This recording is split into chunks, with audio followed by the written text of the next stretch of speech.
दिल्ली में अवैध तरीके से विस्तारित हो रहे एक भवन के गिरने की चर्चा थमी भी नहीं थी कि एक होटल में आग लगने से 21 लोग मारे गए और कई गंभीर रूप से घायल हो गए।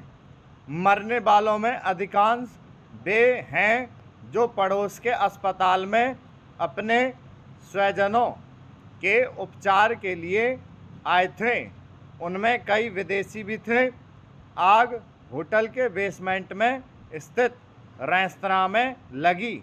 आग लगने का कारण कुछ भी हो, उसने इसलिए विकराल रूप ले लिया क्योंकि रेस्तरां और 25 कमरों वाले इस होटल में निकास का दरवाज़ा एक ही था। इससे भी खतरनाक बात यह थी कि ना तो आग से बचाव के उपाय थे और ना ही अग्निशमन विभाग का अनापत्ति प्रमाण पत्र। साफ है कि अग्निशमन विभाग ने यह देखने की जहमत नहीं उठाई कि इस होटल में आग से बचाव के उपाय हैं या नहीं। तथ्य यह भी है कि इस होटल में कई कमरे अवैध तरीके से निर्मित हुए। 6 की जगह 25 कमरे बना दिए गए और इस तरह एक छोटा होटल बड़े होटल में तब्दील हो गया।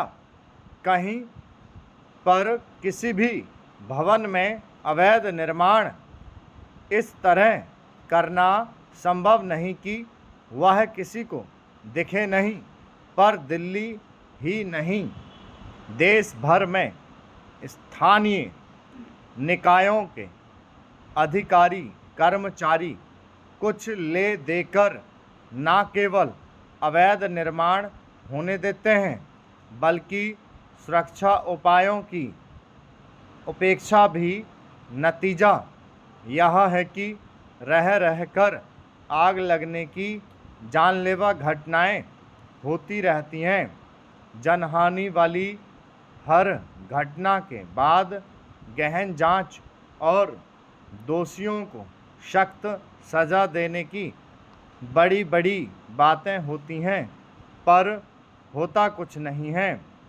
इस बार भी कुछ ना हो तो हैरानी नहीं, क्योंकि हमारे औसत शासक प्रशासक गंभीर हादसों से भी सबक ना लेने के आदी हो गए हैं। स्थानीय निकायों के वे अधिकारी कर्मचारी कभी कठोर दंड का पात्र नहीं बनते जो अवैध निर्माण और सुरक्षा उपायों की अनदेखी के लिए सीधे तौर पर जिम्मेदार होते हैं। संबंधित मंत्री की भी कोई जवाबदेही नहीं तय होती।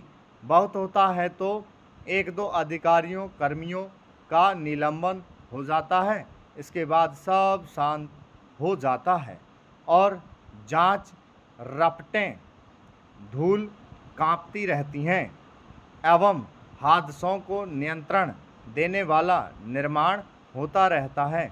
नगर निकायों के बेलगाम भ्रष्टाचार के कारण होने वाले अवैध निर्माण के चलते ही देश भर में रिहायशी इलाके व्यावसायिक गतिविधियों के केंद्र बनते जा रहे हैं।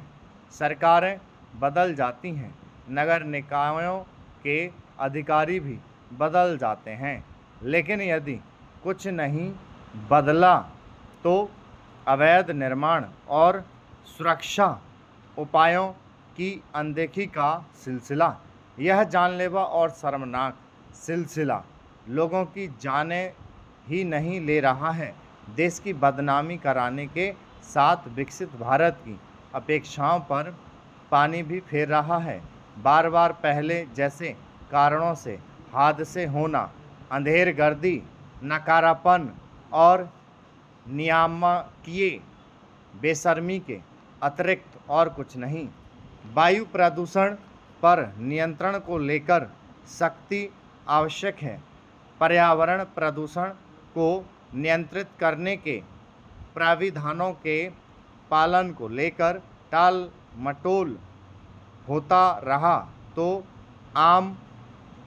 आने वाली पीढ़ी के लिए संकट गहरा करते जाएंगे। राष्ट्रीय राजधानी क्षेत्र में वायु प्रदूषण स्टॉप